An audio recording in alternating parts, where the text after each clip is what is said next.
Assalamualaikum warahmatullahi wabarakatuh. Di video kali ini kita akan belajar tentang atribut ID di HTML. Atribut ID digunakan untuk membuat identitas unik pada elemen HTML. Nilai dari atribut ID harus bersifat unik, yaitu berbeda satu sama lainnya. Kita bisa menggunakan atribut ID untuk memberi penataan menggunakan CSS ataupun memanipulasi atau mengakses elemen HTML menggunakan JavaScript dengan ID tertentu. Untuk penataan dengan CSS, sintaks penulisan ID diawali dengan karakter tanda pagar, diikuti dengan nama ID, kemudian di dalam kurung kurawal kita tempatkan kode CSS. Sebagai catatan, nama ID-nya bersifat case sensitif, jadi huruf besar dan huruf kecil akan berpengaruh pada kode program yang kita buat. Sebagai catatan tambahan, nama ID setidaknya harus terdiri minimal satu karakter, tidak diawali dengan angka dan tidak mengandung spasi. Berikut kita buat contohnya. Di sini misalnya kita memiliki elemen H2,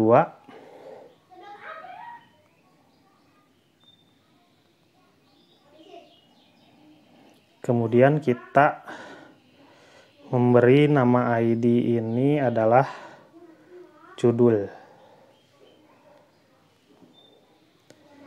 Nah, di sini kita akan mencoba memberikan style CSS. Untuk penulisannya, yang pertama adalah tanda pagar, kemudian nama ID-nya, kemudian kurung kurawal. Nah, di dalam kurung kurawal kita coba beri background warna merah, kemudian untuk warna hurufnya kita beri warna putih,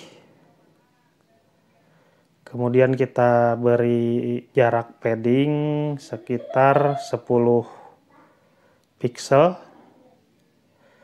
Kita coba run di browser.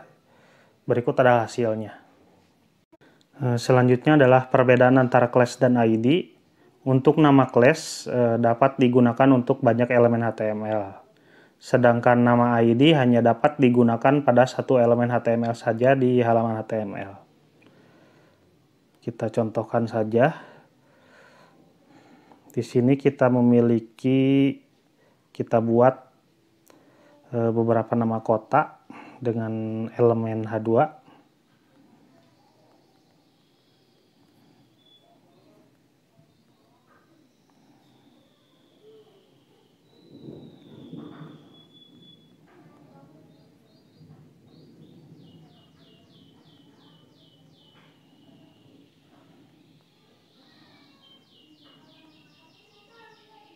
Nah, untuk elemen ID itu hanya boleh dimiliki oleh satu elemen HTML saja, jadi sifatnya itu unik gitu ya. Jadi tidak boleh dimiliki oleh elemen HTML lainnya. Di sini kita buat nama ID-nya judul, sedangkan untuk nama class sendiri itu bisa kita gunakan untuk beberapa elemen. Jadi misalnya kita di sini memiliki satu buah class bernama kota, kita bisa gunakan di elemen lainnya. Di sini kita coba di elemen H2 yang lainnya.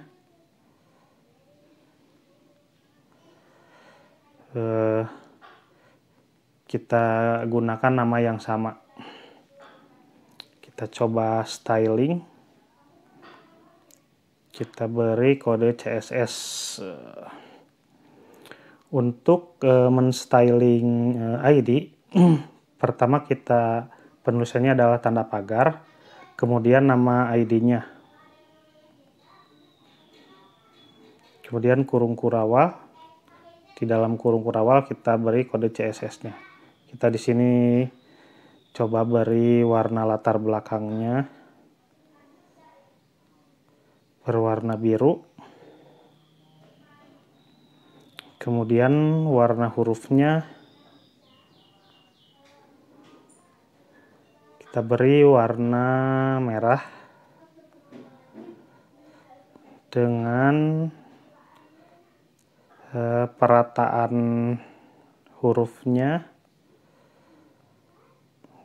di tengah. Untuk menstyling sebuah class, penulisannya pertama adalah tanda titik, kemudian nama class-nya, nama class yang kita buat tadi adalah kotak, kemudian kurung kurawal. Nah, di dalam kurung kurawal adalah kode CSS-nya. Kita coba beri warna latar belakangnya.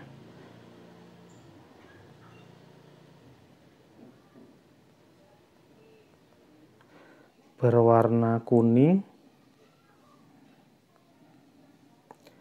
dengan warna huruf berwarna hijau. Kita coba run di browser. Berikut adalah hasilnya. Oh, di sini ada kesalahan ketik, harusnya background. Kita coba browser lagi. Nah, ini hasilnya.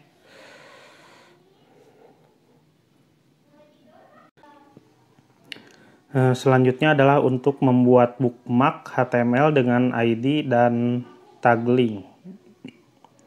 Jika kita memiliki halaman web yang panjang, kita bisa membuat bookmark untuk melompat ke bagian tertentu di halaman web. Untuk membuat bookmark sendiri, pertama kita membuat ID terlebih dahulu. Kemudian kita membuat link yang jika ditekan akan melompat ke elemen ID yang dituju. Contohnya di sini, pertama kita membuat ID untuk dijadikan bookmarknya. Di sini kita memiliki elemen H2, yaitu bab 6. Kemudian kita beri ID dengan nama B6. Kemudian kita tinggal membuat link yang menuju bookmark yang melompat ke bab 6 tadi. Caranya adalah kita menggunakan elemen A, yaitu untuk membuat link dengan tujuan href. Kemudian nama ID tadi, yaitu hashtag B6. Atau kita juga bisa menambahkan link ke bookmark yang ada di halaman lain. Seperti ini, misalnya di dalam elemen A kita tujuannya yaitu file halaman 2.html, kemudian garis miring ID yang B6 yang tadi yang dituju. Kita coba. Di sini kita memiliki elemen H6 berjumlah 20 yang isinya bab 1 sampai bab 20. Di sini kita buat sebuah ID pada bab 9. Kita beri namanya B9. Kemudian kita buat nama ID di elemen H2 lainnya. Kita coba di bab 17, ID sama dengan tanda kutip, di dalam tanda kutip adalah nama ID-nya. Di sini kita beri nama B17.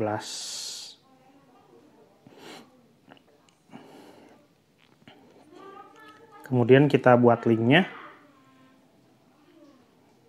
Kita buat sebuah paragraf, kemudian linknya. Lompat ke bab 9. Kemudian tujuannya href sama dengan tanda kutip crash B9 untuk melompat ke bab 9. Kemudian di yang kedua kita membuat sebuah paragraf yang membuat sebuah link. Lompat ke bab 17.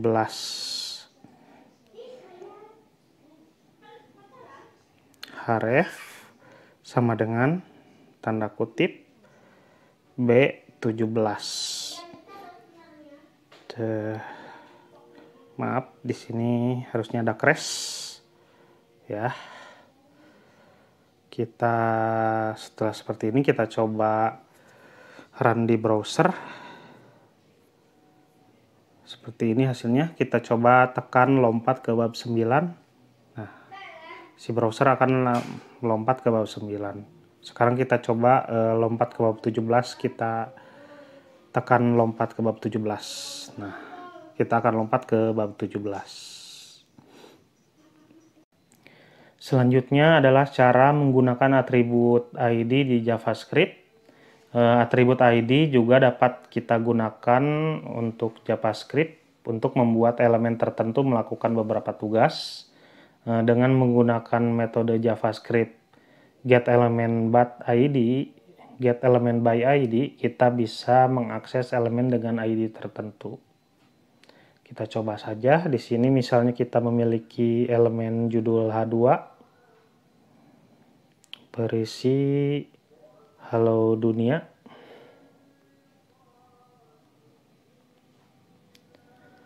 Kemudian ID-nya kita beri nama, misalnya di sini adalah contoh.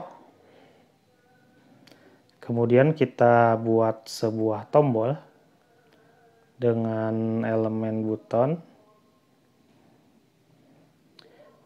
untuk mengubah teks.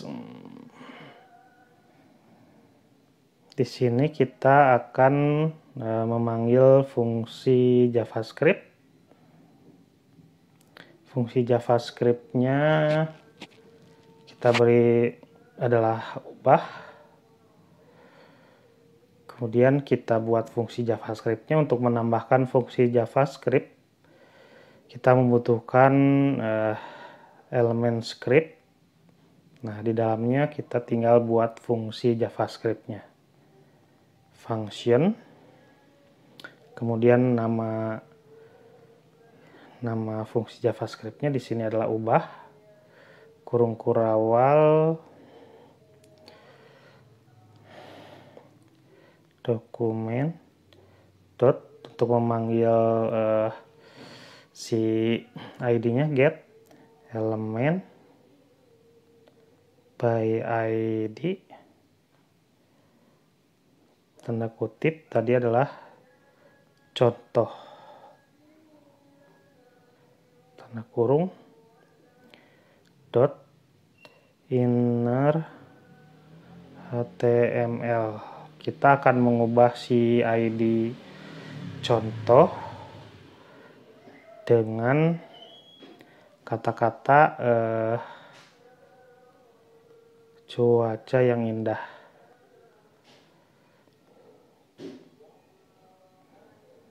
Jangan lupa titik koma.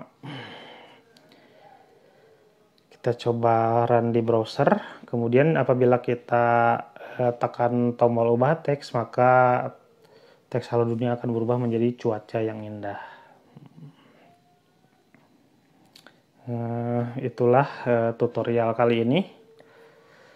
Nah, untuk rangkuman di tutorial kali ini, yaitu yang pertama adalah atribut ID adalah digunakan untuk memberikan identitas unik pada elemen HTML. Nilai dari atribut ID harus bersifat unik, jadi tidak boleh sama itu di dalam dokumen HTML-nya ya. Kemudian yang ketiga adalah atribut ID dapat kita gunakan menggunakan CSS dan JavaScript untuk menata atau menunjuk sebuah elemen tertentu. Nilai dari atribut ID bersifat case sensitif. Jadi huruf besar dan huruf kecil kita harus perhatikan agar si browser dapat menerjemahkan kode kita dengan benar. Yang selanjutnya, atribut ID dapat digunakan untuk membuat bookmark HTML. Jadi kita bisa melompat ke teks atau elemen yang berada di halaman web kita. Untuk mengakses elemen ID, untuk mengakses elemen dengan ID tertentu menggunakan JavaScript, kita menggunakan metode getElementById. Nah, itulah tutorial mengenai atribut ID HTML. Sekian untuk postingan kali ini. Sampai jumpa di lain kesempatan. Wassalamualaikum warahmatullahi wabarakatuh.